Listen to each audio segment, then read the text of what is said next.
Hey, welcome back to the Human Performance Project. Doc Raj here from Move Athletics. And we got to talk about how to breathe, guys. We see so many athletes that come in here that don't know how to breathe properly. Everything is through their chest. Right? What happens when you take a big breath into your chest? We overextend, right? Look, get my arm out of the way. That comes from down there, exaggerating that a little bit, but that's what happens, right? So if you're always overextending in your lifts and you've got low back pain or shoulder pain, or you don't have full mobility and you're making it up here and you're having trouble keeping a good position, you're probably not breathing well. And if you don't know how to breathe properly, then you cannot brace properly. Say it again. If you don't know how to breathe properly, you cannot brace properly. And we're going to cover how to brace in our next video. So we need to get our breathing down between now and then. So what I want you to do is stand here, put one hand on your chest, one hand on your belly, covering your belly button. And then just take a deep breath in. What happens? Does your chest hand move? Does your belly hand move? Do they move together? Then what I want you to do is put a little bit of pressure on your belly with your hand, like you're trying to push back, and then exhale. And then on the inhale, use your belly to press that hand out, and don't let your chest hand move at all. And then exhale. Push it in. And then inhale, push it out again. If you're noticing that your chest hand's moving,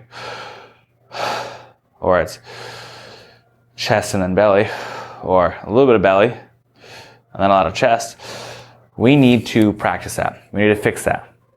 So you need to spend some time doing that. You can do it in front of a mirror, but here's another drill that you can do. One, you can try to just lay down on the ground and do it in that position. That can be a little bit easier, and hook lying so your knees are bent. And if that doesn't work out well, here's a great drill that we find a lot of success with. You're going to need a ball or a foam roller, really, just something to squeeze between your knees, and you're going to get on your back. You're going to about 90 degrees hip and knee flexion here. Just put something in between your knees. Now, when your diaphragm drops down, your pelvic floor also drops down. So they don't work independently. They actually work as a unit. So when your diaphragm drops, the pelvic floor drops. When your diaphragm rises, your pelvic floor rises.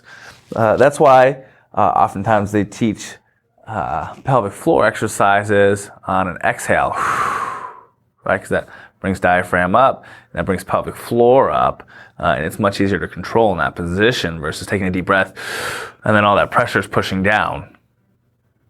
Makes it more difficult.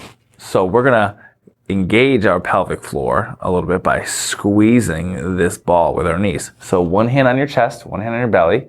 When you squeeze the ball, go ahead and inhale into your belly hand. And then you can relax your knees, and then just exhale.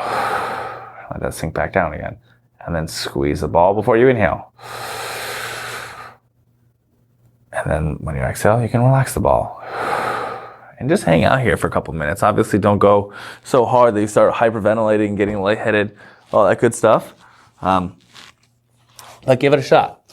And let us know how it goes, right? So tag your friend, like this video, share it for us, leave a comment, and we'll see you next time on the Human Performance Project when we cover how to brace.